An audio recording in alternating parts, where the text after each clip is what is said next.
Hello everyone. If you like this audiobook and want to listen to more, please consider subscribing. And if you like this video, like it as well, that it enjoy. Chapter 41. Maggie's affection skyrockets. Luke Lee did not hesitate. He raised the silenced Glock, the sights locking onto the back of the head of the man smoking by the door. Bang! The cigarette was still pinched between the man's fingers, but his body had already dropped straight to the floor. The man by the counter heard the noise and jerked his head up. His hand had only just touched the pistol at his waist when Danny's shotgun was already pressed against his face. "Don't move." The man froze and slowly raised both hands. "Glenn, tie him up." Glenn stepped forward, zip-tied the man's wrists behind his back, then kicked away the pistol at his waist. Luke Lee's gaze had already passed through the shelves and landed at the far end of the pharmacy. The man there still had not realized what had happened. He had one hand around Maggie's throat and was turning his head toward the noise. Maggie's face was flushed red from being choked. Her hatchet had fallen to the floor and been kicked more than 6 feet away. While the man's attention was elsewhere, she raised her leg and drove a vicious kick into his groin. Thud! Every man present felt a chill between his legs. Once Maggie broke free of the man's grip, she saw Luke Lee. The girl who had just thrown such a fierce kick now seemed to have found someone to lean on. With tearful eyes and the relief of surviving disaster, she threw herself into his arms. "It's okay, it's okay." Maggie completely forgot the angry words she had said during the day and clung tightly to Luke Lee, refusing to let go. Merle stared at the man with a dark expression. The guy was clutching his crotch, hunched over in agony like a desperate shrimp. But Merle felt no sympathy at all. He was a bastard, a racist, and even a violent thug. But there was one line he would never cross. He did not touch women or children. That line came from his mother, a woman who had been beaten by her alcoholic husband for 20 years. Luke Lee did not know those details, but he saw the new buffs above Merle's head. Anger deeply triggered, killing intent on the verge of losing control. "Merle." Luke Lee called his name and gave him a cold look. Merle understood. He switched the iron pipe to his left hand, drew his hunting knife with his right, and strode inside. The man finally heard the footsteps. He looked back, and his pupils shrank. Too slow. Merle swept the iron pipe out and struck the man squarely in the right elbow. Crack! His arm bent at an impossible angle, and the pistol fell to the floor. The man screamed. Before he could even fall, Merle kicked him in the knee, dropping him straight to the ground. "You like choking women while you hurt them." Merle's voice was hoarse, like sandpaper scraping over sheet metal. He drove the hunting knife through the back of the man's right hand and pinned it to the floor. The scream echoed through the pharmacy. "Then I'll let you get a good taste of what it feels like to be choked." Merle crouched down, clamped his left hand around the man's throat, and slowly tightened his grip. Just as the man was about to die, Merle suddenly let go. The man gulped down air. Before his lungs could fill, Merle clamped down again. He repeated it 3 times. Glenn stood beside the shelves, his face deathly pale, turning away because he could not bear to watch. Danny stood expressionlessly beside the bound man at the counter without even lifting his eyelids. Luke Lee was busy comforting Maggie and had no time to stop it. Maggie's skin was burning hot, her body pressed tightly against him. For a moment, Luke Lee felt a soft pressure against his chest.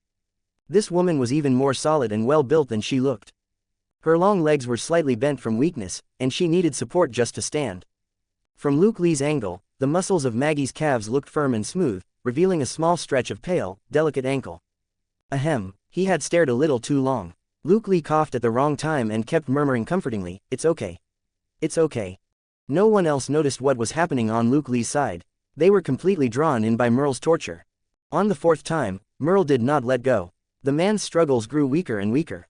His legs kicked a few times before he finally stopped moving altogether. Merle stood and pulled the hunting knife out of the floor. "Handled." His tone was flat, as if he had just finished some chore. Luke Lee nodded and gently stroked Maggie's short hair. Her emotion slowly steadied. Merle walked to the door, lit a cigarette, and turned his back to them. For once, the old thug did not make any filthy comments. Maggie cried for a long time.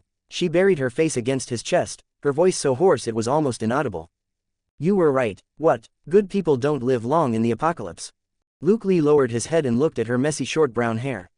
He did not answer. The buffs above her head were changing violently. Questioning moral level faded.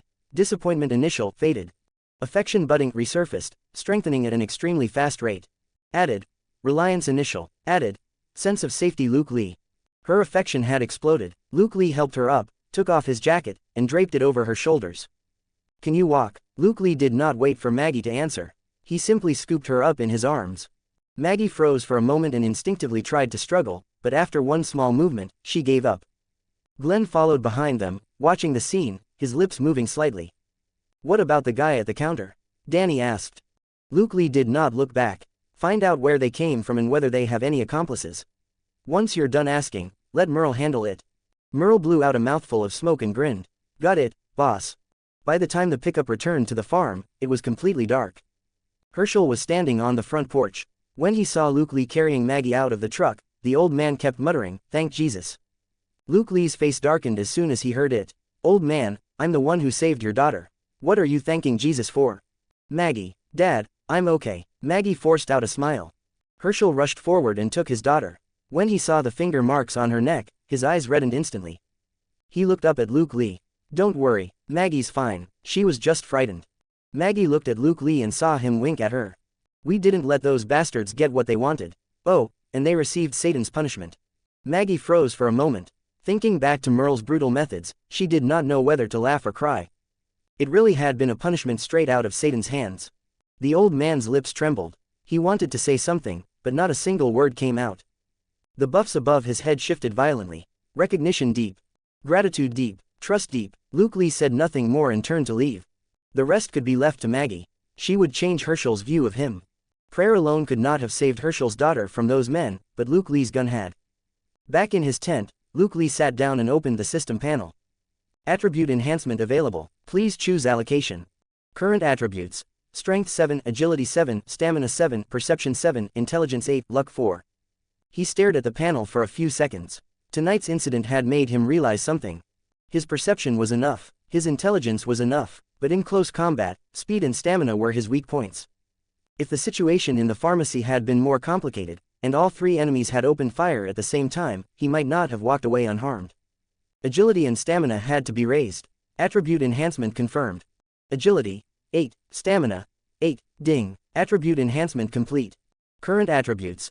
Strength 8, Agility 8, Stamina 8, Perception 7, Intelligence 8, Luck 4. A surge of heat flowed from his lower abdomen into his limbs and bones. His muscle fibers reorganized on a microscopic level, his joints became more flexible, and his heart and lungs improved dramatically. Luke Lee clenched his fist, feeling the surging power inside his body.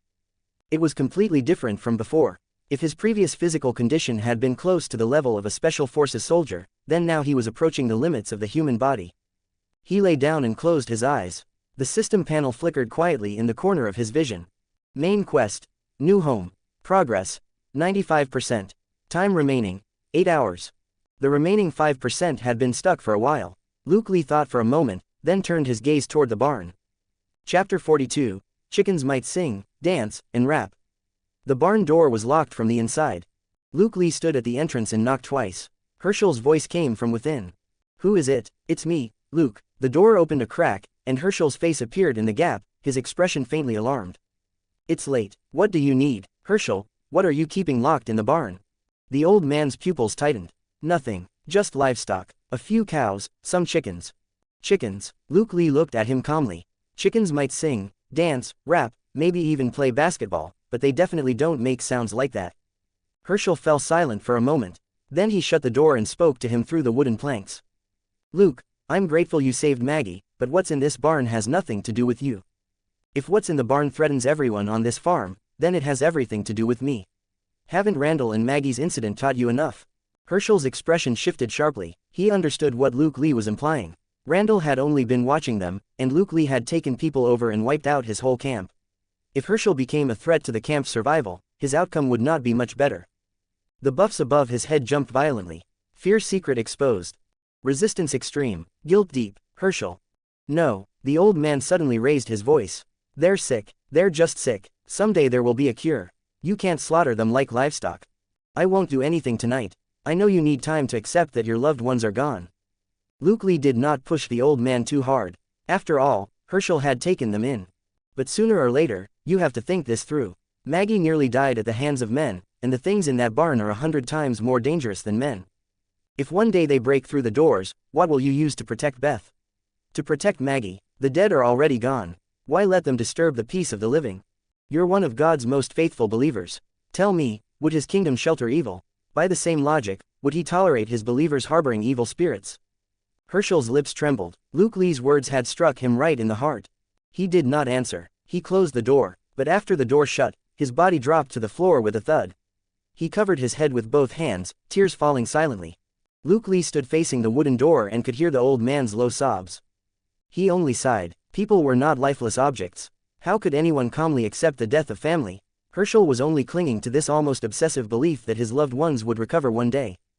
But the family, in his eyes, were only monsters driven by instinct.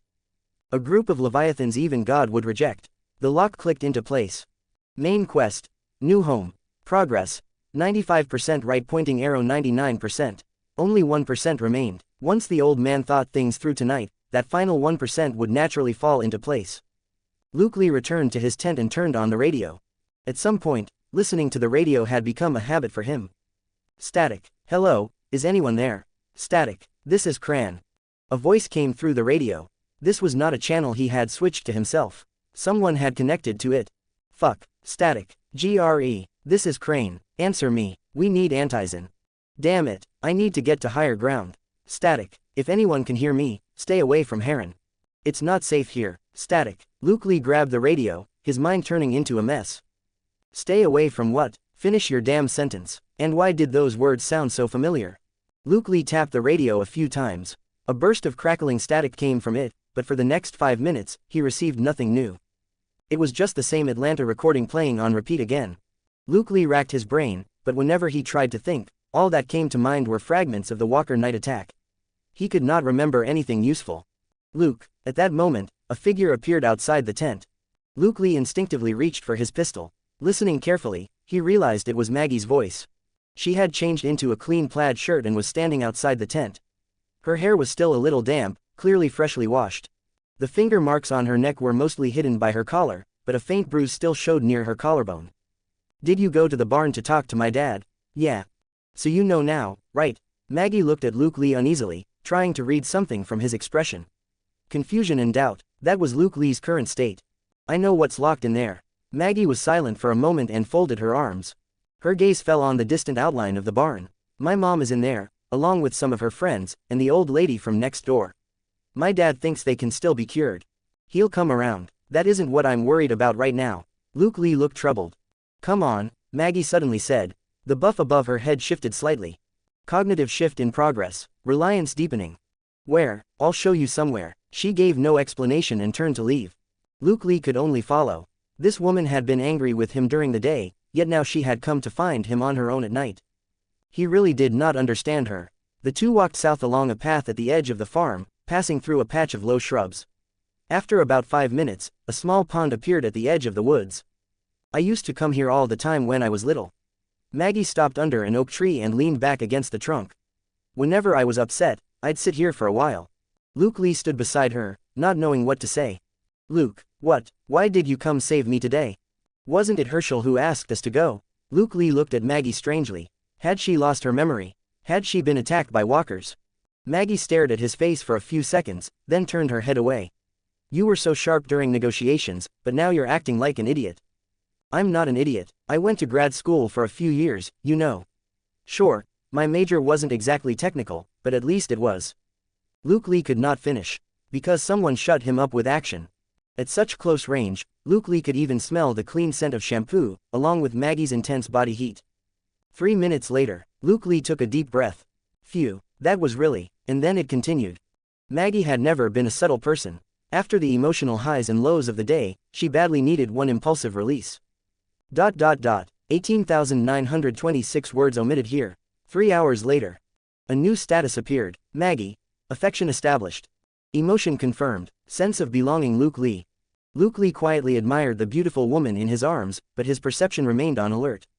Who knew if there were walkers peeping from the woods? He had to admit, it was strangely exciting. This probably counted as another kind of search strike withdrawal operation, right? Chapter 43. One-stop funeral service. Late at night. The two of them walked back to camp side by side.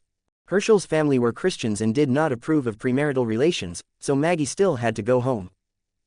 Is that your dad? Halfway back, Luke Lee suddenly saw a figure slip out from the barn.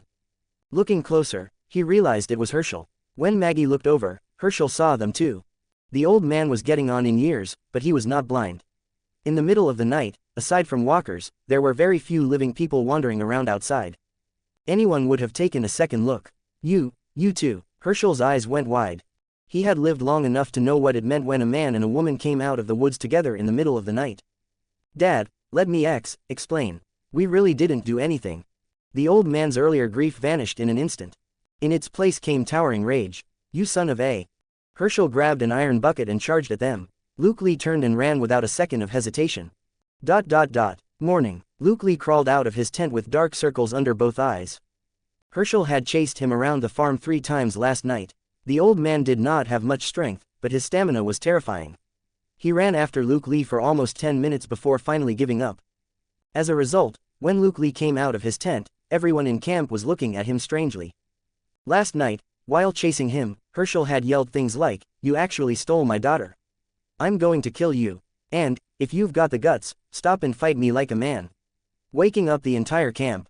At first, Merle had grabbed his iron pipe in a hurry, wanting to see which blind fool had dared disturb his sleep. But once he saw Hershel chasing Luke Lee, he patted his backside and lay back down. That was not something he could get involved in. "Oh, so you and Maggie." Even when Luke Lee went to get breakfast, Rick raised an eyebrow at him, the teasing in his expression obvious. Glenn said nothing, he just walked over and patted Luke Lee on the shoulder. "Bro, good luck, I only died socially, it's not like I'm actually dead." Luke Lee's face darkened, he turned around, went back into his tent, and planned to catch up on sleep. But no matter how much he tossed and turned, he could not fall asleep. Crane, GRE, Antizin, Har. He kept feeling like he had heard those words somewhere before, but his memory was covered by a layer of fog. No matter how hard he tried, he could not grasp it.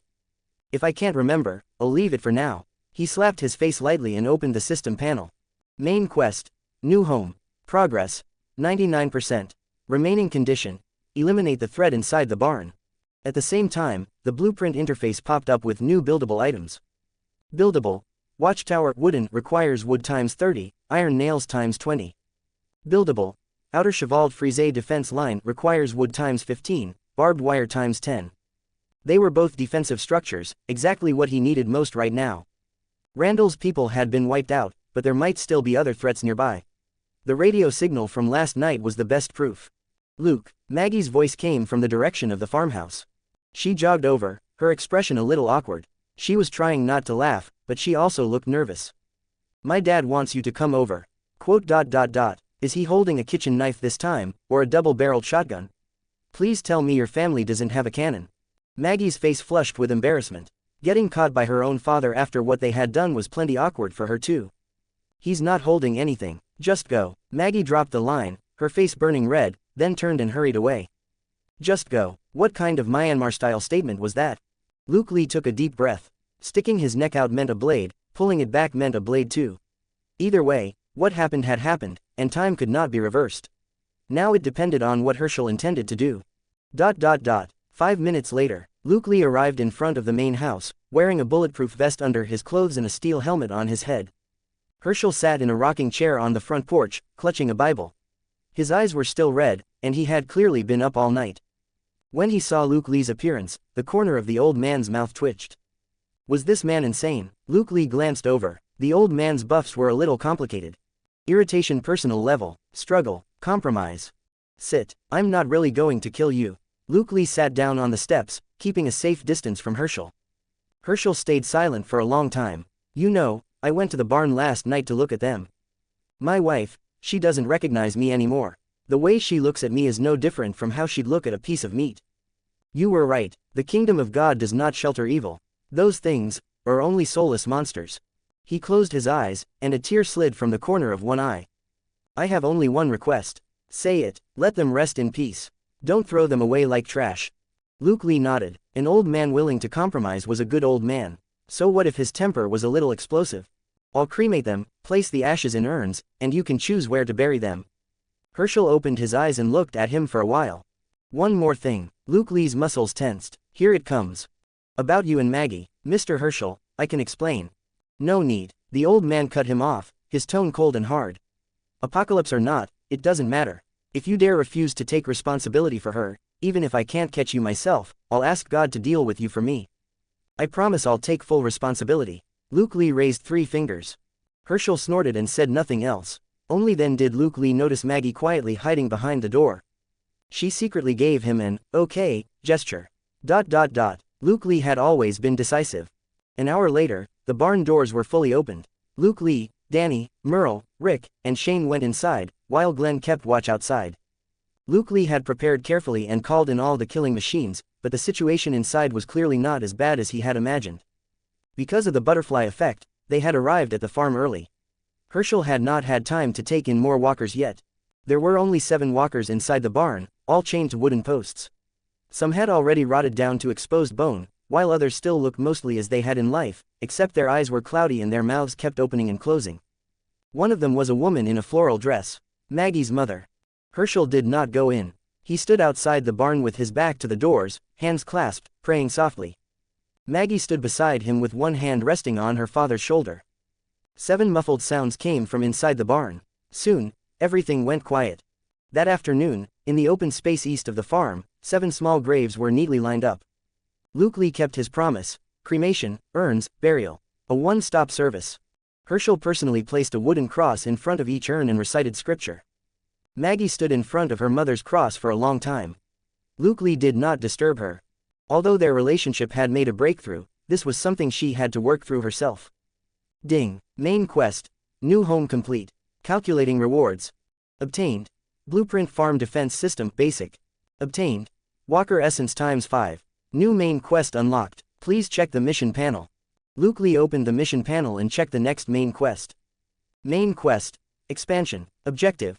Expand territory to a 5-kilometer radius around the farm. Task 1.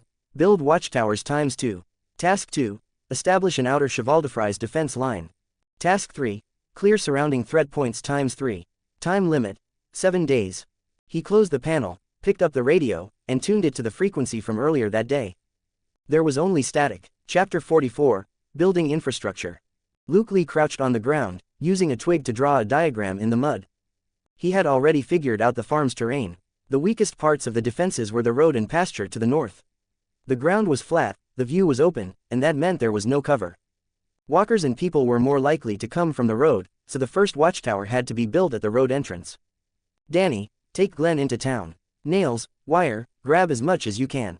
While you're there, see if you can find abandoned scaffolding, steel pipes, or anything like that. Got it. Merle, take T-Dog and Jim to the southern woods and cut timber. The logs need to be over 15 centimeters thick. Anything thinner won't hold the weight. Merle stood up with a cigarette in his mouth. How many? 60 to start. If that's not enough, we'll get more. Merle whistled. 60. Bro, you trying to build the Great Wall? Pretty much. Luke Lee was not joking. 7 days, 2 watchtowers, and a full outer Chevaldefrise defense line. It was no small project. And he was not satisfied with the system's minimum standard. That was barely a passing grade, and when survival was at stake, barely passing was not enough. He wanted to turn this farm into a fortress. Rick walked over and glanced at the sketch on the ground. You study engineering. I know a little, enough to read blueprints. Luke Lee opened the system's blueprint interface, and the 3-dimensional structure of a watchtower automatically appeared in his mind. 4 main posts, cross-bracing, a top platform with waist-high railings, and a base preferably raised on stones to keep moisture out. The structure was not complicated, and the system had helpfully marked the angle and load-bearing force of every joint. I need you to do something, Luke Lee said to Rick. Yeah, take Shane and walk the eastern pasture. Mark every blind spot, anywhere that can't be seen from the farmhouse, any low slope or ditch where someone could hide, mark it all down. Don't miss a thing. Rick nodded, called Shane over, and set off. The camp became busy all at once. For the first time since the apocalypse began, everyone had a clear division of labor and a common goal. They were building a new home together. At 3 in the afternoon, Merle's logging team dragged back the first batch of timber. 23 logs, varying in thickness, though most met the standard. T-Dog was panting hard, and blisters had formed on Jim's hands. We still gotta make 2 more trips. This work ain't fit for humans. Merle stuck his axe into a stump and drank half a canteen of water. Luke Lee had already started processing the first batch of logs. He used an axe to trim off the extra branches, then cut each log to the same length with a saw. The system blueprint had strict size requirements for the main posts, crossbeams, and diagonal braces. The margin of error could not exceed 5 centimeters, or the structure's strength would suffer. With agility 8 and stamina 8, he moved through the work extremely fast. Every swing of the axe landed precisely on the marked line without the slightest mistake, like he had been a carpenter for more than 20 years. Merle watched for a while, then clicked his tongue. You used to be a damn lumberjack. Grad student, firefighter, retired grunt. So, what do any of those have to do with carpentry? It's called talent, bro. Merle rolled his eyes, picked up his axe, and went back to work. Around the same time, Danny and Glenn returned from town. The bed of the pickup was more than half full, 3 boxes of nails, 2 rolls of wire, a bundle of steel pipes, plus a bag of cement and half a barrel of diesel. There's still a lot left in the hardware store, Danny reported. But we found a problem. What problem? The supermarket next to the hardware store had its door pried open. There were signs of human activity nearby. Luke Lee frowned. There are still people around. How many? At least 3 sets of footprints. Judging by the size, all male. Glenn added, we found tire tracks by the supermarket's back door. Pickup or SUV.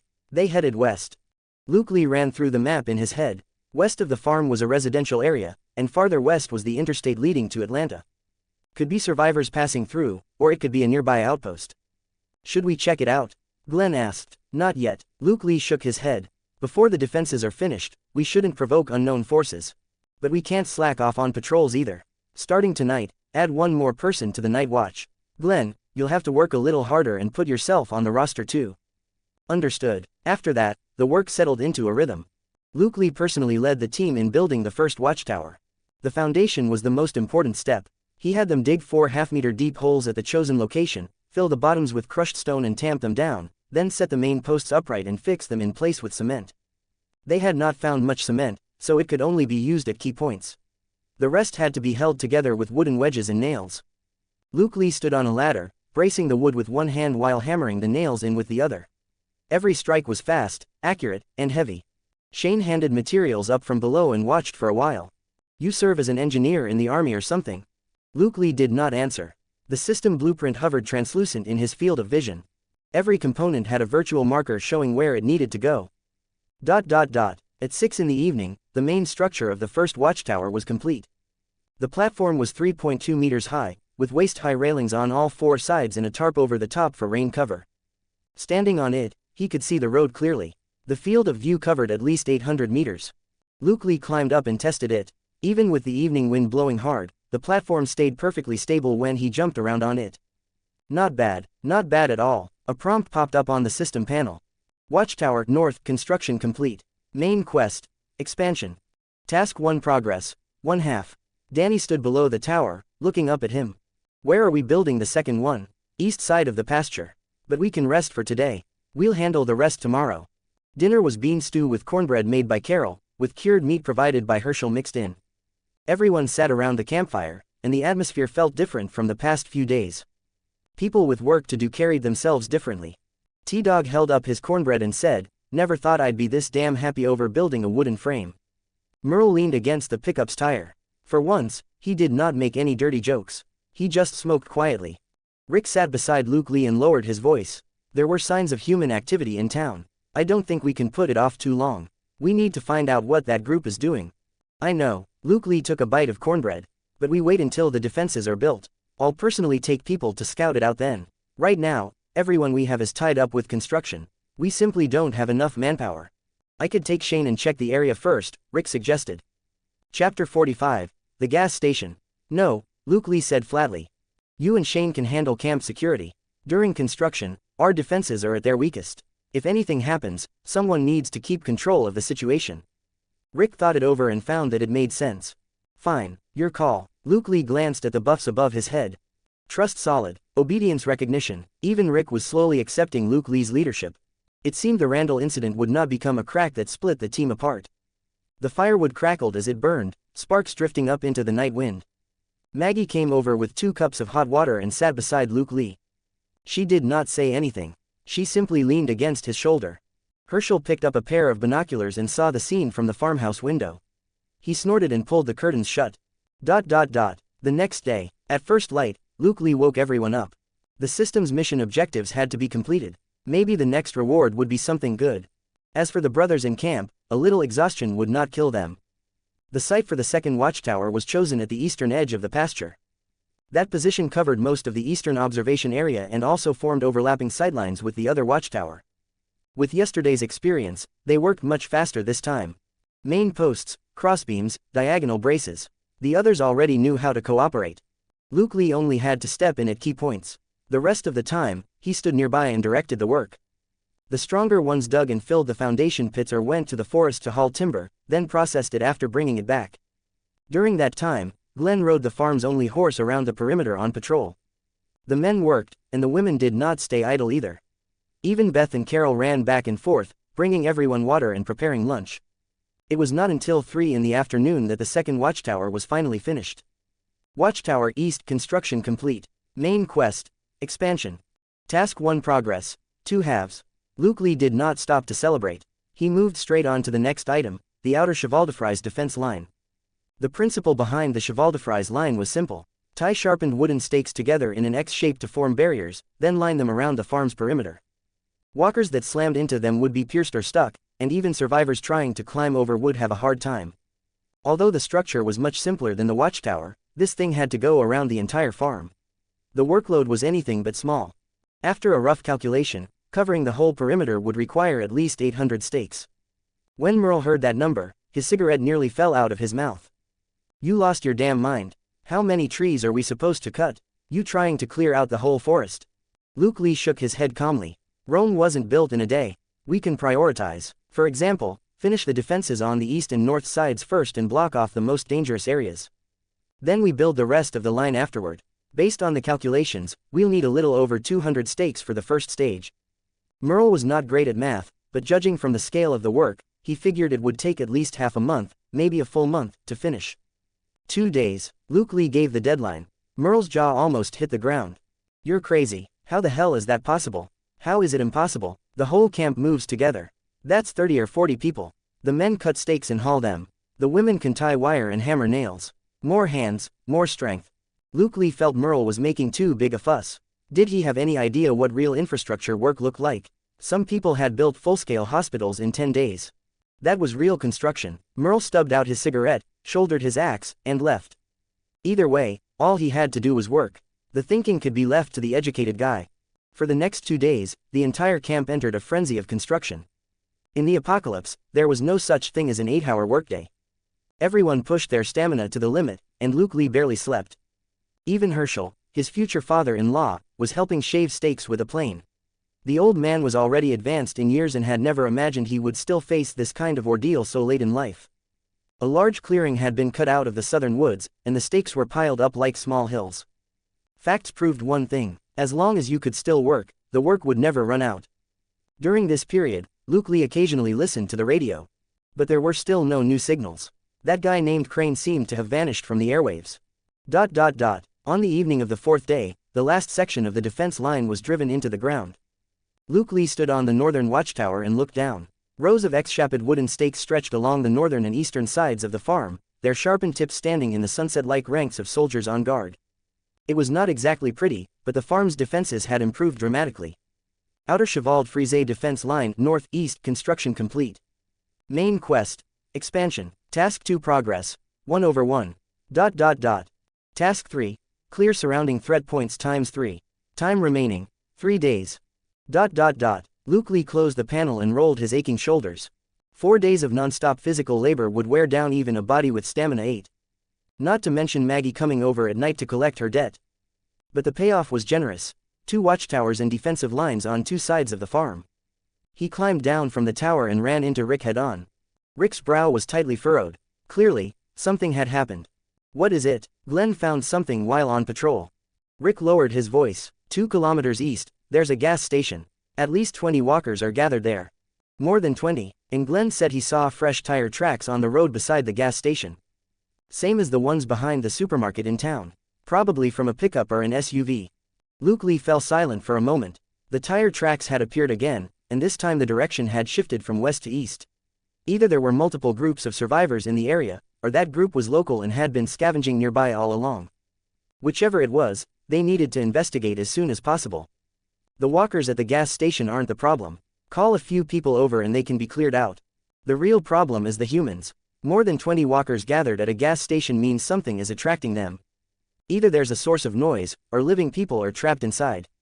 Rick nodded. He had not thought that far. "You think it could be a trap?" "I wouldn't rule it out. Some people deliberately use noise to lure walkers to a certain place, then wait for other survivors to clear them out so they can pick over what's left." Rick's eyes darkened. If that was true, then those people really deserve to die. We'll check it out tomorrow, Luke Lee said. We need to figure out who's active around here. If they can be cleared out, we clear them out quickly. If they keep running around like this, sooner or later they'll draw an even bigger herd this way. I'll go with you. You, me, Merle, and Daryl. 4 of us are enough. Danny and Shane stay behind to guard the farm. What about Glenn? Glenn is quick on his feet. Let him move around the outer perimeter. If something happens to us, he can come back and report it. Rick nodded. Luke Lee's arrangement made the best use of everyone. That night, Luke Lee distributed the remaining Walker essence. He stared at his attribute panel for a while. It was time to raise his combat strength. Attribute enhancement confirmed. Perception 8. Strength 8. Ding. Current attributes: Strength 8, Agility 8, Stamina 8, Perception 8, Intelligence 8, Luck 4.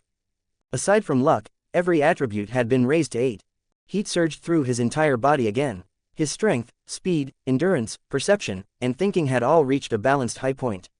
This felt far better than increasing any single ability. He felt his whole body's coordination improve dramatically, like a computer with every component fully upgraded, running smooth as silk. Luke Lee clenched his fist, then loosened it. He could feel that his physical condition had already surpassed human limits. He had grown into the kind of existence that would make both walkers and other humans nervous. Chapter 46, Mutant Walkers. It was 5:30 in the morning, and dawn had not fully broken yet. Luke Lee, Rick, Merle, and Daryl had already set out. Daryl walked at the front, his footsteps nearly silent. If he had joined the military, he would have made an outstanding scout. He moved through the woods more quietly than a cat.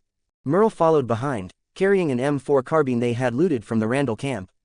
Rick still had his silver revolver. Luke Lee's gear was the same as always, a silenced Glock pistol, with a shotgun strapped to his back as well. The 4 of them moved along the edge of the farm, avoiding the highway as much as possible. About 40 minutes later, Daryl raised a fist. Stop. Everyone immediately crouched down. Daryl pointed 200 meters ahead. They had reached their destination. It was a typical rural gas station, with 2 pumps, a convenience store, and a rusted trailer parked nearby. There really were walkers wandering around the gas station, but the number was not exactly small. Luke Lee estimated there were more than 30 of them. Most were ordinary walkers, slow-moving, shuffling back and forth across the open space. But a few were clearly different. They immediately caught Luke Lee's attention. One of them was a slightly larger walker with dark purple skin, and fluid kept dripping from the corner of its mouth. When the fluid hit the concrete, it gave off a faint hiss. A shallow pit visibly corroded into the ground. Acid.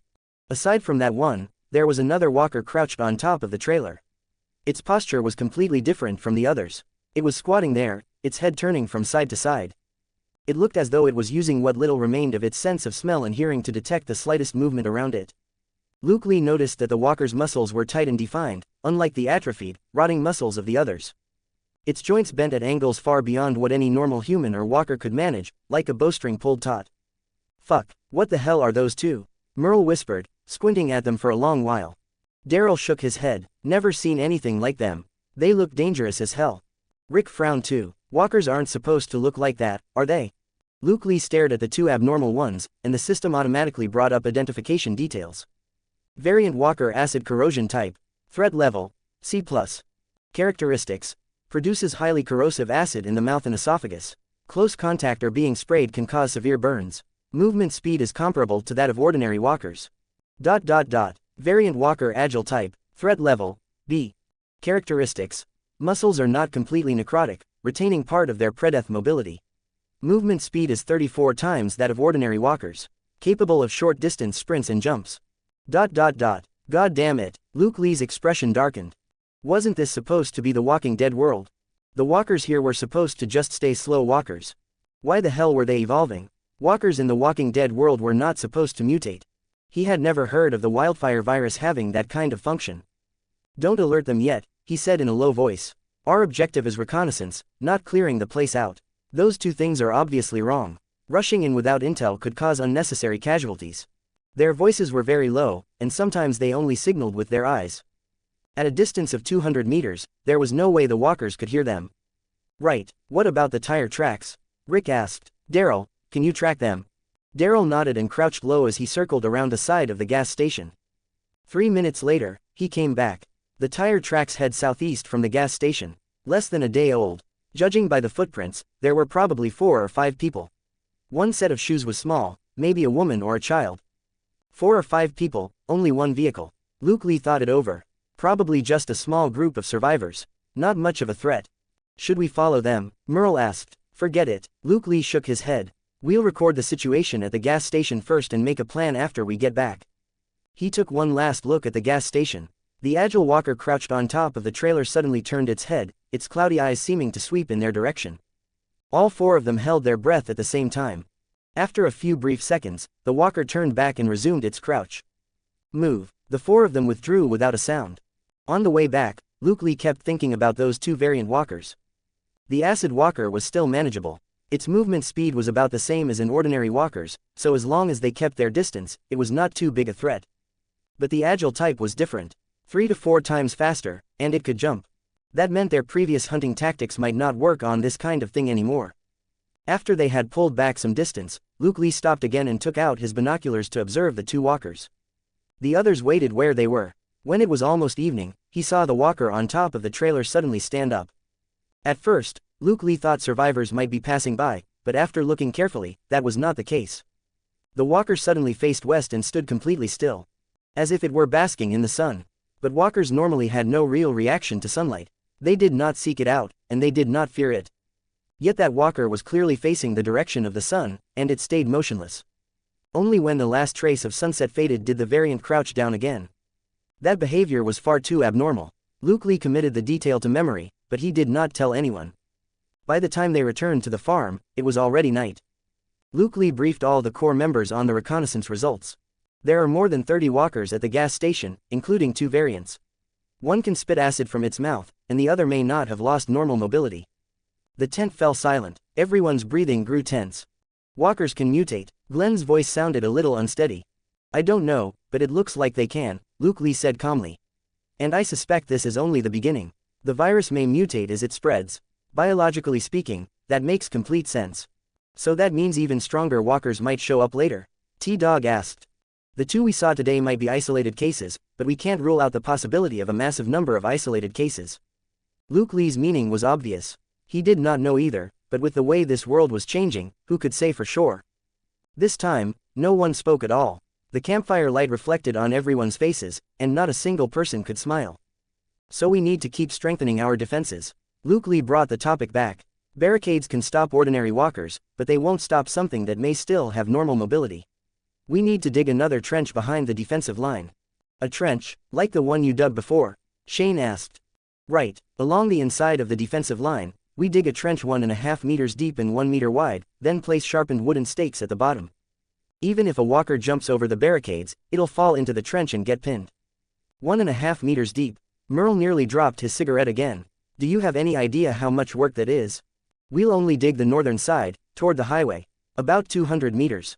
That's still at least 300 cubic meters of dirt. Hell, the guy in Shawshank prison probably didn't dig that much in 20 years. At that, even Daryl gave his brother a surprised look. Seeing everyone staring at him in disbelief, Merle looked thoroughly annoyed. What, do I look that uncultured to you? Anyway, it's a big job. We start digging tomorrow, Luke Lee said. Merle took a deep breath and stubbed out his cigarette. Fuck it, then. Chapter 47, Kyle Crane. Daryl had been silent the whole time. Now, he finally spoke. Leave the people at the gas station to me. I only need a day. Luke Lee glanced at him. Daryl was used to working alone. Moving with a team would only tie his hands. Letting him go out by himself was when he was at his best. Fine, but reconnaissance only, no contact. Find out where they are, how many of them there are, and what kind of gear they have. Then come back. Daryl nodded. Got it. Take enough water and rations. Set your radio to channel 3. Check in every 4 hours. If you miss a check-in, we'll come looking for you. Daryl picked up his crossbow and left the tent. The next day, Luke Lee led the rest of the group in digging the trench. The work was far more exhausting than chopping wood. In some places, the soil was packed so hard it felt solid. One shovel strike only turned up a piece the size of a palm. Everyone worked in shifts from morning until night, but by the end of the day, they had only advanced 40 meters. At this pace, 200 meters would take at least 5 days. Luke Lee felt the urgency, but he did not push them. He knew there was a limit to human stamina. Push too hard, and someone would get hurt. That night, the radio came alive 3 times right on schedule. It was Daryl checking in. Daryl was gone for a full day and night, and did not return until late that night.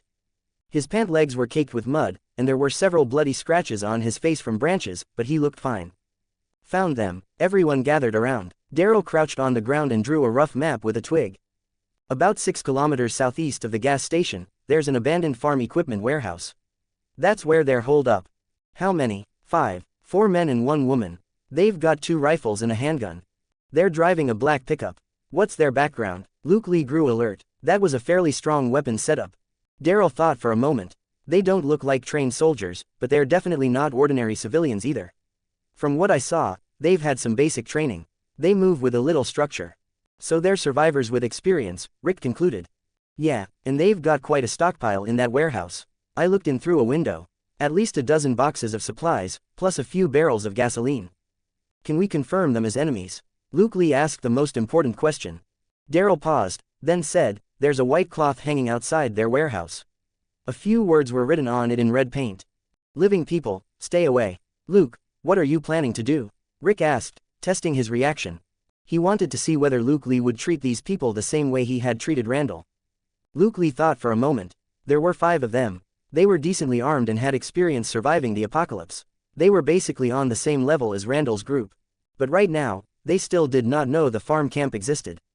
For the time being, both sides could stay out of each other's way.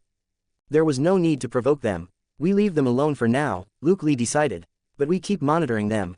Daryl, go check on them once every 2 days. Watch their routines and movements. If they come toward us or show any hostile behavior, report back immediately. Sure, we still need to clear the walkers at the gas station, Luke Lee said, changing the subject. There are more than 30 walkers just 2 kilometers from us. If something draws them over here, they'll be trouble. Better to take the initiative than sit around waiting. When do we move? Merle asked. After the trench is finished. We need to clean house first before we'll have the energy to deal with the walkers. Luke Lee's division of tasks was clear, and Rick nodded. It looked like the attack on Randall's camp last time had mainly been because the other side had shown hostile intent. If both sides stayed out of each other's way, Luke Lee would not start killing indiscriminately. Everyone dispersed. Luke Lee sat alone in the tent and turned on the radio. Still nothing but white noise. He adjusted the frequency back and forth, but there was nothing. The man named Crane had not spoken again. By the time the trench reached the later stage, they had only made it to 120 meters. Everyone was exhausted. Merle's hands were covered in blood blisters. T-Dog could not straighten his back. Even a physical monster like Shane had started cursing nonstop, sending his regards to God and his entire family. Even so, no one stopped on their own. Even Luke Lee, who was in charge of directing the work, spent the whole day digging shirtless, then still took his turn on watch in the tower at night. Ever since this young man arrived at the camp, he had done everything personally. Whatever plan he proposed, he was always the first to charge ahead. The respect people in the camp had for Luke Lee grew almost by the day. Even Dale, who had been unhappy with some of Luke Lee's actions before, had softened over the past few days. He took the initiative to talk to Luke Lee and even brought up the matter of the Randall camp. Luke Lee did not hold it against the old man. Dale was a good man, but he was not some blindly compassionate saint. He was simply worried that the camp's few killing machines would lose their humanity as the killing piled up day after day.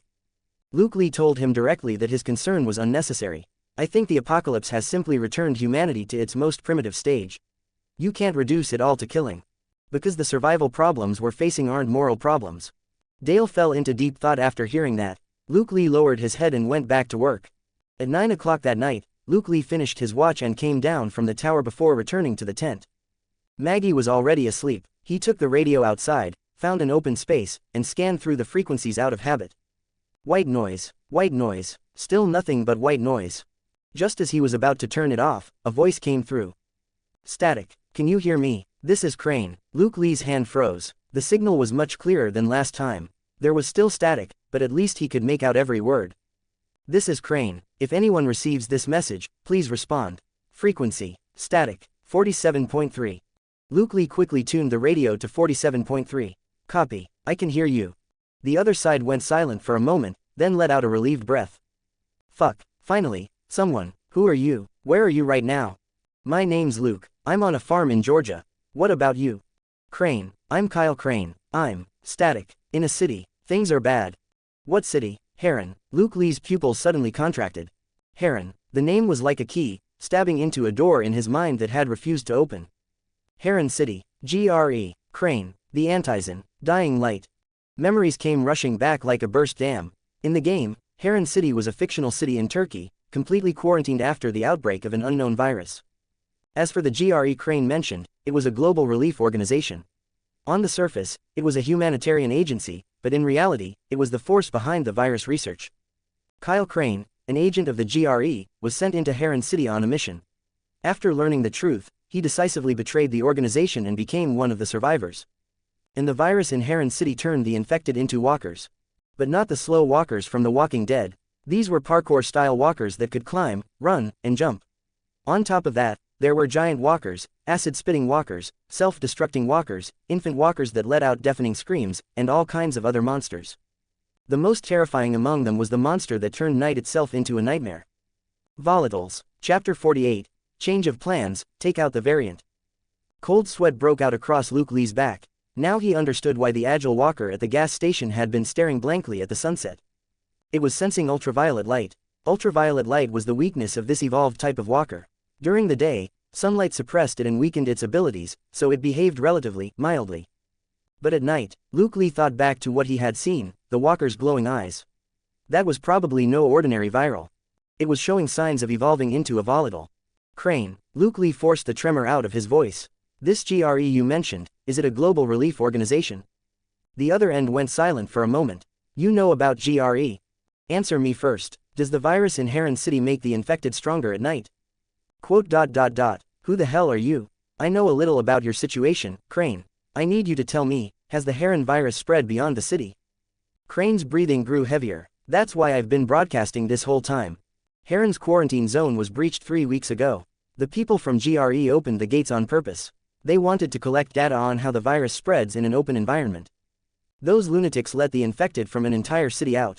Luke Lee closed his eyes. 3 weeks ago, that much time had already passed. The Walker virus from The Walking Dead and the Harem virus from Dying Light had broken out at the same time on the same timeline.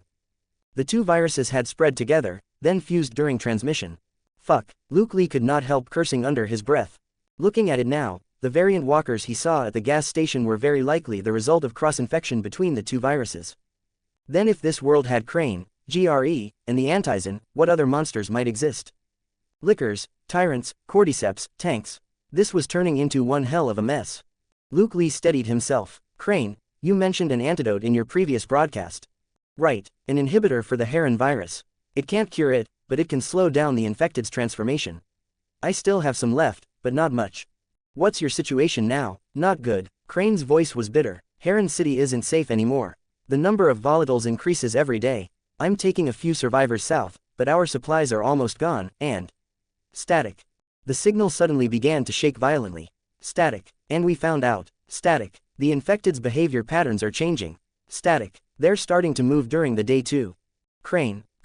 Static. If you're in Georgia. Static. Watch the night. Those things become static. The signal cut off completely. Luke Lee called into the radio a few more times, but all he got back was empty white noise. He put the radio down, his mind racing through the information. The Harem virus had already spread on a large scale, and GRE was the culprit. With America in its current state of anarchy, there was probably no way to stop GRE's actions. On top of that, the two viruses were undergoing cross-infection and forming new variants. These variants could very likely give rise to stronger mutated walkers, maybe even volatiles. Luke Lee sighed and opened the system panel. Main mission, expansion. Task 3, eliminate threat points in the surrounding area ×3. Time remaining, 2 days. Luke Lee did not sleep all night. His mind was filled with information about the Harem virus. By daybreak, he had made a decision. They could pause the trench for now. The walkers at the gas station had to be cleared immediately. The reason was simple. If that agile walker really was a precursor to a volatile, then every night they delayed gave it more time to evolve. Once it completed its transformation, their current firepower would not be enough to fight it at night. Not to mention, volatiles could build nests. Once one successfully established a nest, the surrounding cities would no longer be safe. Everyone, assemble. 5 minutes later, all the core members had arrived. Luke Lee did not waste any words and went straight to the point. We have to take out the gas station today. The reason is simple. That walker crouching on the roof isn't an ordinary mutant. It's evolving into a nocturnal form. What does that mean? Shane asked, rubbing his bald head in confusion. It means that during the day, it's only 3 or 4 times faster than an ordinary walker. At night, its speed, strength, and senses will increase several times over. Since it's afraid of ultraviolet light, daytime is our only chance to act. No one in the tent spoke. Everyone was skeptical. How do you know that? Rick asked. I made contact with someone over the radio last night. He's in a city called Harem, where the virus is more aggressive than it is here. He gave me some intel. Luke Lee briefly explained Crane's background. Harem, that's not far from Georgia, Danny said. Luke Lee gained another useful piece of information. In Dying Light, Harem City was in Turkey. But in this world, Harem City was not far from Georgia. No wonder the virus had fused so quickly with the local Walker virus after leaking out. Now we make a battle plan. Luke Lee continued drawing a rough sketch on the ground with a twig. The gas station is open ground, with no cover around it. More than 30 ordinary walkers and 2 variants. Our only advantage is firepower. Merle, Daryl, set up a firing position on the dirt slope west of the gas station. You'll handle long-range fire and prioritize clearing the walkers on the outer edge. Rick and I will circle in from the north, pick off the isolated walkers, and form a perimeter. As for those 2 mutant walkers, once you see them, take them down first. Do not let them get away. Everyone understood the seriousness of the situation and nodded. We strike when the sun is at its highest. That thing will be at its weakest then. Everyone bring plenty of ammo. Luke Lee also arranged who would stay behind. Glenn, you guard the farm. Shane, take the watchtower. Everyone else, keep the camp secure. If anything unusual happens, radio us immediately. Both of them nodded heavily. At 10 o'clock, the 4 of them reached the dirt slope west of the gas station. Luke Lee lay flat in the grass and scanned the area with his binoculars. The walkers were spread out much the same way they had been during the last reconnaissance. Most of them wandered between the gas pumps and the convenience store. The acid-spitting mutant walker was still in its usual spot, acid constantly dripping from the corner of its mouth. The volatile precursor was crouched on top of the trailer, but the changes in it were even more obvious than before. Its skin had darkened from grayish-white to grayish-brown, and the outline of its muscles had become even more defined. If they left it alone for another 2 days, the thing might very well turn into a little Walker King. In position, Merle lay on the dirt slope, the sights of his M4 aimed at the outer edge of the gas station. Daryl lay beside him, his crossbow already loaded.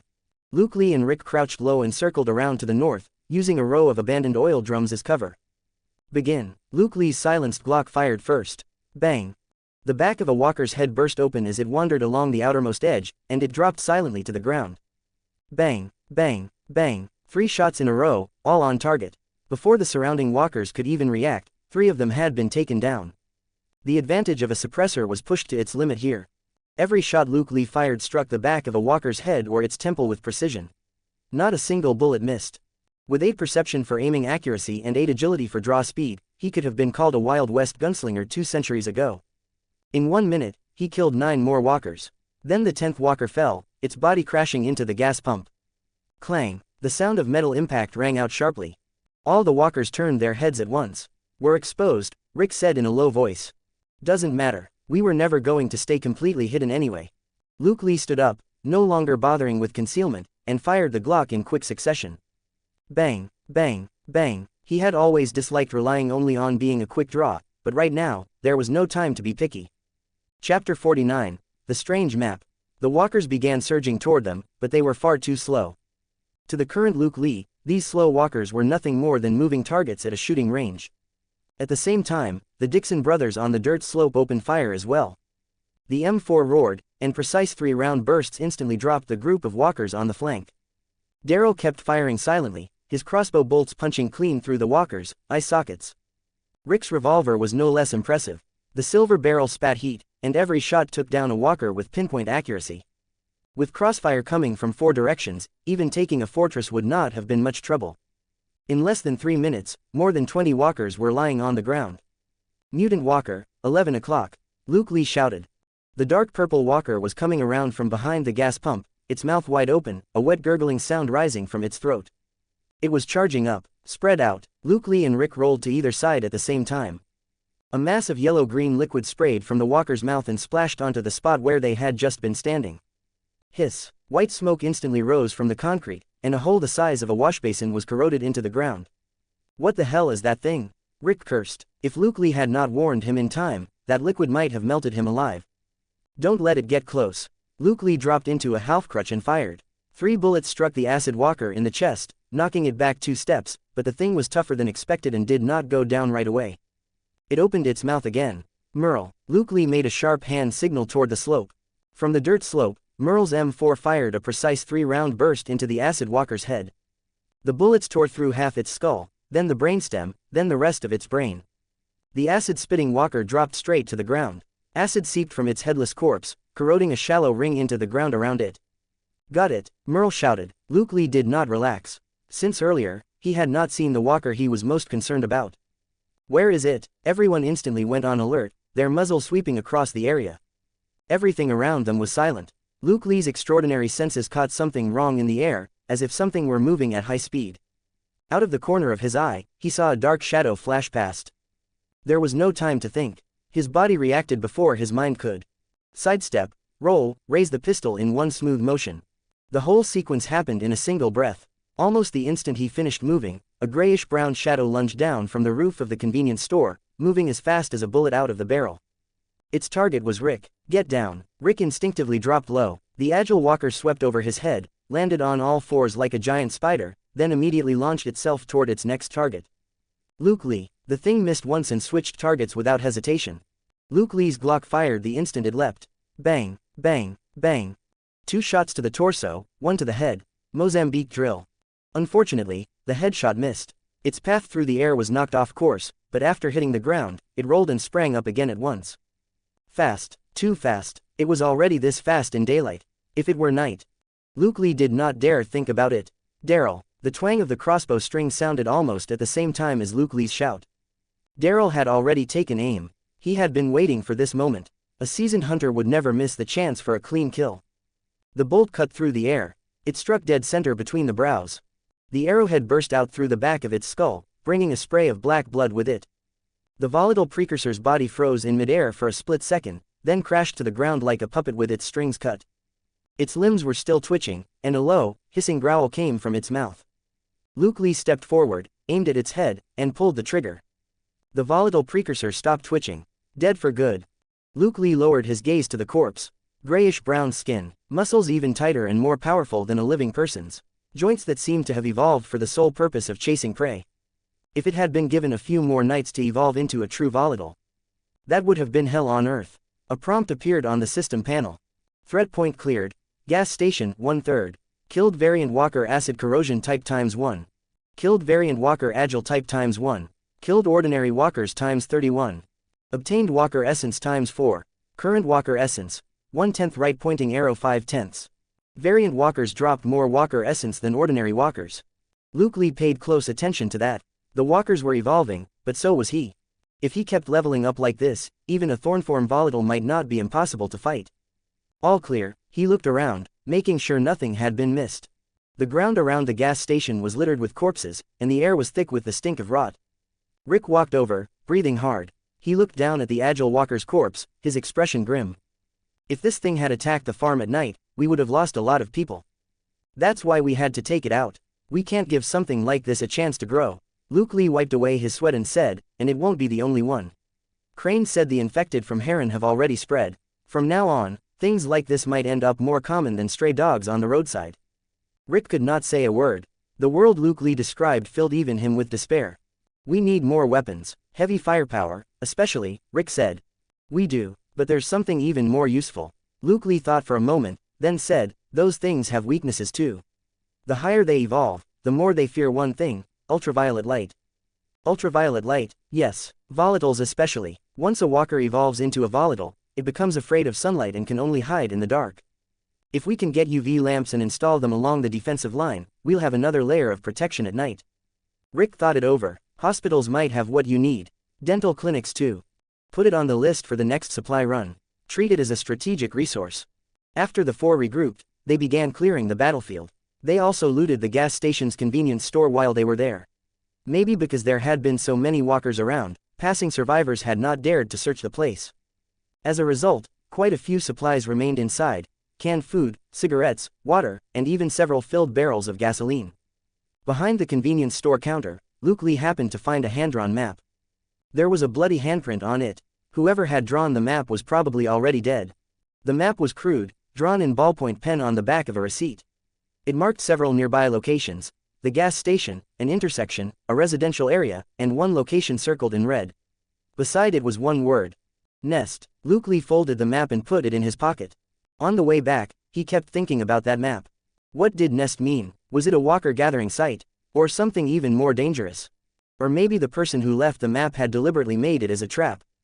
The location circled in red was roughly 4 kilometers northeast of the farm. Not too far. If that place was some kind of walker gathering site, it might be the second threat point. The main mission required him to clear 3 threat points. No matter what, he had to scout it out.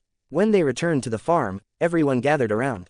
They had heard the non-stop gunfire and had been waiting in fear the whole time. Maggie, especially, finally felt the weight lift from her chest when she saw Luke Lee return safely. It's handled. Luke Lee had the others go unload the supplies, while he pulled Maggie into a hug to reassure her. T-Dog high-fived Danny, and Glenn let out a long breath. Even Hershel, his future father-in-law, smiled. The more he looked at this son-in-law, the more satisfied he became. He suggested a simple celebration to reward everyone for their hard work over the past few days. Everyone cheered at once. Luke Lee did not join the celebration. He returned to the tent, spread the hand-drawn map on the ground, and compared it against the terrain data in the system blueprint. The location of the nest gradually became clear. To the northeast, there was an abandoned industrial area. There was an old factory building there, surrounded by an empty parking lot and several low office buildings. If walkers were going to gather somewhere, that kind of sealed off, dark structure away from sunlight really would be an ideal choice. Especially for mutants that feared ultraviolet light. Luke Lee drew a circle on the map. He needed to investigate as soon as possible. Hopefully, it was not a volatile nest. He glanced at the panel. Main mission, expansion. Task 3, clear surrounding threat points 1/3. Time remaining, 1 day. Clearing 2 points in 1 day would probably be hard to pull off. But for a mission this difficult, the reward was likely richer than anything he had seen before. Chapter 50. Something strange at the abandoned factory. That night, Hershel opened 2 bottles from his private stash of whiskey. The celebration was simple. Carol used the canned goods they had scavenged to make a pot of mixed stew. It honestly did not taste very good, but in the apocalypse, it was already a luxury. Merle had only drunk 3 glasses before he started bragging, claiming he had once knocked out 2 big guys in a bar with 1 punch. Daryl, who knew the truth, could not be bothered to expose him. He just sat alone in the corner, gnawing on a chicken drumstick. T-Dog and Glenn were arguing over whether Coke or Pepsi tasted better. To be honest, Luke Lee really could not tell the difference by taste. Hershel personally brought him a glass of whiskey, his eyes full of approval. His view of this young man who had taken away his precious daughter had changed quite a bit. Luke Lee could not exactly refuse, but he only drank 1 glass. There was still a hard fight waiting tomorrow, and he had to stay sharp at all times. Maggie sat beside him, her cheeks flushed red by the campfire, or maybe from the little bit of alcohol she had drunk. "You're going out to scout again tomorrow?" "Yeah." "Will it be dangerous?" "I've got a bad feeling about it. It might be a lot more dangerous than today." Maggie did not ask anything else. She only leaned her head against his shoulder. She could use a weapon against walkers too, but judging from Merle and the others' descriptions, those walkers were far beyond what ordinary people could handle. The campfire gradually dimmed, and everyone slowly dispersed.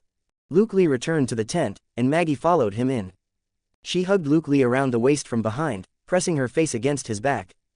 Her warmth came through his clothes, carrying a faint tipsiness and the clean scent of shampoo. Luke Lee turned around and pulled Maggie into his arms. In his previous life, he had been an orphan, raised by the old man at the orphanage, and he had never had a single relationship. He had not expected that in this life, he would have a beautiful woman in his arms so soon. "You have to come back tomorrow. I promise." The sentry on the northern watchtower changed shifts, and the sound of footsteps faded into the distance. The light inside the tent went out. Only hushed breathing remained, along with soft sounds deliberately kept low. For Maggie, that night felt especially long. At 5 in the morning, Luke Lee opened his eyes.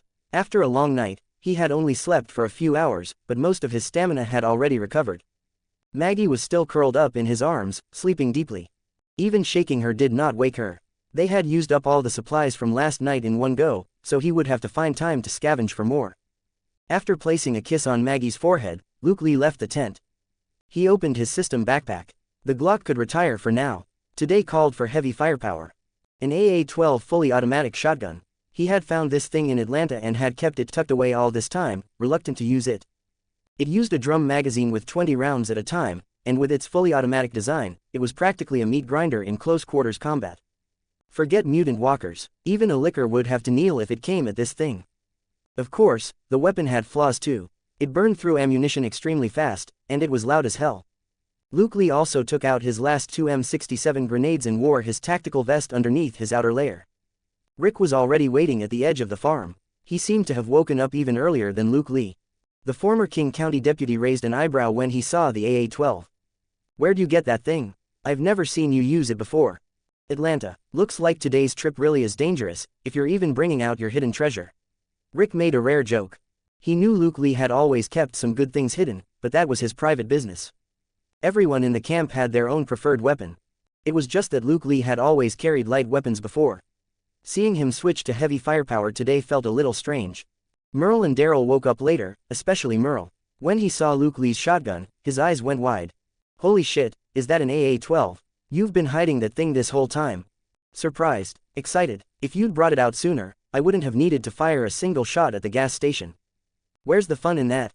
Daryl gave him a quick glance, feeling that Luke Lee was not being very brotherly. Keeping something that good hidden from everyone. What a sneaky bastard. At exactly 6 o'clock, the four of them set out. This time, their target was the abandoned industrial area. The route was much more troublesome than the one to the gas station. They had to cross a stretch of farmland first, then pass through a section of abandoned railway. Daryl still took point, never using a gun, only his signature crossbow. Footprints. When they reached the railway section, Daryl stopped. "Walkers. Doesn't look like it." Daryl pointed at the ground. "These sets are from walkers. Shuffling gait, very uneven spacing. Easy to identify, but this set." He pointed to another trail of footprints. "The stride is wider, and the depth is even. Should be a human running." Luke Lee clicked his tongue in admiration. Tracking was something he really could not do. Daryl could even tell whether someone was male or female from it. "Can you tell which direction they were going?" "Same as us, toward the industrial area. Hard to tell when, though.